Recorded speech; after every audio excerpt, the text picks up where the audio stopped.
Hello world, it's Rational Pie, and I'm here today with another rational list, or 5 things I found on I Fucking Love Science. But before I get into my list, there's a couple things I wanted to say. I want to say thank you to my 32 subscribers. That's a milestone for me. It may not seem like a whole lot, but to have 30 people that liked my content enough to subscribe to my channel is just pretty awesome to me. So I appreciate that. We just passed 500 views also. So that means over 500 times my videos have been watched, which is pretty damn cool in my opinion. I'm hoping that with all my new equipment and my now commitment to try to get to 3 videos a week, maybe even 4 within the next month or so, that these numbers will continue to rise. I'm hoping to create a really awesome community that not only shows off Let's Plays and gaming, but also shows just technology in general and coding as well. So let's go ahead and jump into my 5 lists, or my 5 things on my list here. The headline story is going to be real short today, but it's very simple. Vaccinate your kids. That's all there is to it. Vaccinate your kids. Because it looks like in Ukraine, polio is starting to make its rise. And 2 children are now paralyzed from the first outbreak of polio in 5 years. And it appears as though 50% of children in Ukraine are inadequately vaccinated. And that's just unfortunate. We here in America have it really nice in terms of healthcare, whether or not you agree with Obamacare or whatever. That's an insurance side of things, not necessarily healthcare in general. But the resources we have in healthcare are amazing here in the United States. So when I hear people say things like, oh, vaccinations cause autism, vaccinations end up killing people. While it's true that vaccinations do put a weakened form of the disease in your body, most of the time those diseases can't do anything, and especially cannot harm other people. So, and then the autism thing was was debunked several years ago. So I hate it when people hear when I hate when people say those things. While there is some religious aspects to this, I do encourage those that don't give their children vaccines due to a religious aspect to talk with your religious leaders, do your own research, and find out is what this decision is truly worth it. Because if it were me and I was on the fence on vaccines and I found out that somebody I knew had a child who got infected by polio or measles or whatever, that would immediately make me want to vaccinate my kids. So let's keep those diseases that we thought were dead, and vaccinate your children, please. So I just want to give a shout out and some prayers to those over in Ukraine that are fighting this right now. I hope that it's not going to be as widespread as it says, and we'll definitely be keeping an eye on it. And for those here in the United States, count your blessings. Next up, scientists have been able to squeeze light. It looks like they've been able to create artificial atoms that when light is passed through, they're able to utilize lasers and whatnot to squeeze not necessarily the light itself, but the uncertainty of the light. Heisenberg's uncertainty principle states that you can never know the exact position and the exact state of a subatomic particle, most notably with electrons with the Heisenberg uncertainty principle. But with this, it shrinks the uncertainty. As you can see from this picture at the top, this is the uncertainty. This is the most probable area that the photon is going to be, but this is where it possibly could be. And if we shrink that, then it's going to be a much more concentrated area. Obviously, it distorts the whole thing. But it's a really neat experiment. I'm not going to go over everything that's going on with it here, but these artificial atoms are called quantum dots. And they were able to use those to help squeeze the uncertainty of a photon's position to a point where the uncertainty in the electromagnetic field was 3% less than what it is in a vacuum, which means the theoretical best it could be, we now passed it by 3%.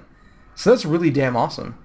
So I'd like for you guys to check this out. It has a lot to do with quantum mechanics, if you're into that sort of thing. Quantum computing is something that is going to happen eventually. It may not be in my lifetime, it may not even be in my kid's lifetime. But it is something that's going to happen. It's something that's being researched very heavily today. And quantum computing, if it happens, the cryptological aspect of it, there's the security of it, and then the processing power that could happen with this is just staggering, according to the things I've been able to read. Next up, this animation will show exactly how many internet cables are under the ocean. You ever wonder how the internet is distributed across the world? Well, it's through cables underneath the ocean. So the undersea cable network stretches 885,000 kilometers, or 550,000 miles. And it looks like a good chunk of it is off the coast of Florida into Mexico and whatnot, at least according to the picture up here. And then obviously you have some going from the United States over to Europe. So we're going to take a look at this GIF that they created right here. And we're just going to see how the internet is displaced throughout the world. The first transatlantic cable was laid in the 1850s to send telegraphs between Newfoundland and Ireland. So these have been around for a long time. This is really interesting to me. To be able to utilize cables underneath the ocean for such long distances is outrageous. There are over 300 undersea cables stretching over 550,000 miles, and that can encircle the globe an astonishing 22 times. That's amazing. I mean, that just blows my mind personally. It even goes to all the small islands across the world. The longest cable hits 39 landing points from Germany to Korea, spanning 24,000 miles. Some are laid over 25,000 feet below the ocean surface. Just the pressures and the engineering that goes into this would just be outstanding. The cables are less than 3 inches thick and house several optic fibers. You can just see it weave all across the world. Well, I think that's pretty darn cool. Oh, it's still going. I thought it was almost done.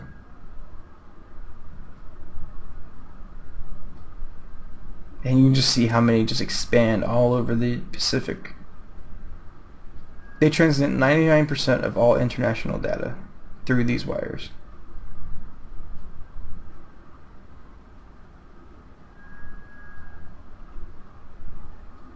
Laying one cable across an ocean takes several months and costs hundreds of millions of dollars. So I wonder who exactly pays for this. I wonder if it's the countries that the lines are through? I don't know. I wonder what all those nodes are that was at the bottom there. Well, that was pretty neat. So next we're going to look at another GIF that shows just how fast New Horizons is traveling. So as you guys know, I just blown away by the New Horizons spaceship. It went from Earth to Pluto in 10 years, or excuse me, 9 years, over 3 billion miles. They have now picked New Horizons' next target, which is a small, I believe it's a planet, or a small dwarf planet in the Kuiper Belt. And I believe that's another 1.3 billion miles away, so it's going to travel a total of 4.3 billion miles away to its next target. So it's a 4-second GIF just to show how fast that the New Horizons spaceship is going.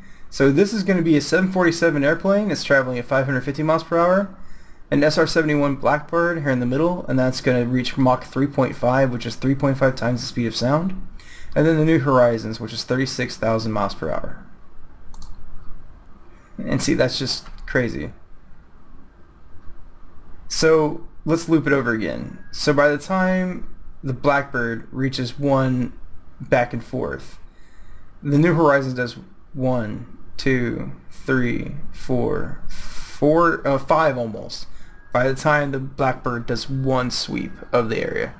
That's crazy to me. So that's the reason why that the New Horizons spaceship did not go into orbit around Pluto. It was just going simply too fast. To be able to go into Pluto's orbit, it would have had to slow down over 90% of its speed. and that would have taken over 1,000 times the amount of fuel that the spacecraft was even able to hold. So that would have been impossible with at least the current technology that was sent out with New Horizons. I do believe they are gearing up to create a new spacecraft that will go and orbit the Pluto system, Pluto and its 5 moons. But I do not have a whole lot of information on that at the current moment. And last but not least, something that I found kind of interesting, there's a new test that determines how fast you're aging. So whenever you look at two people of the same age, say like 60-year-olds, it's obvious that not always do people look the way that they are in terms of their age. So if you look at two 60-year-old people, one could look significantly older than the other. Well, why is that? Well, it looks like there's a way to age healthily. And it looks like there's a gene pool of about 150 genes that could decide whether or not you're aging healthily or unhealthily. And they did some tests on healthy 25 to 65-year-olds, I believe over in Sweden it was? Yes, Swedish men who were age 70, in 1992, and they had data collected over 20 years. They found that the gene score varied widely across the men, and the gene score is the total amount of age rate the genes experienced. And it's the research that they're doing here can help things such as dementia, can help things such as Alzheimer's, because if they can figure out maybe not how to reverse aging, but can slow down the process of aging, it can really help those type of diseases that end up being worse as age progresses. So that's the 5 things I found interesting on I Fucking Love Science. I hope you guys enjoyed. If you have anything that you'd like for me to add my thoughts on, please do let me know. If you have any, if you think I should add some more thoughts to these and maybe make them a little bit longer, I can absolutely do that as well. My point with these is just to get these stories out there more toward the public and to get people just more interested in science in general. I'm not going to focus just on technology. I did 2 things on health and medicine just today. So like and subscribe, always appreciated. I just talked about that earlier. Let's get to 50. And I'll see you guys in the next video.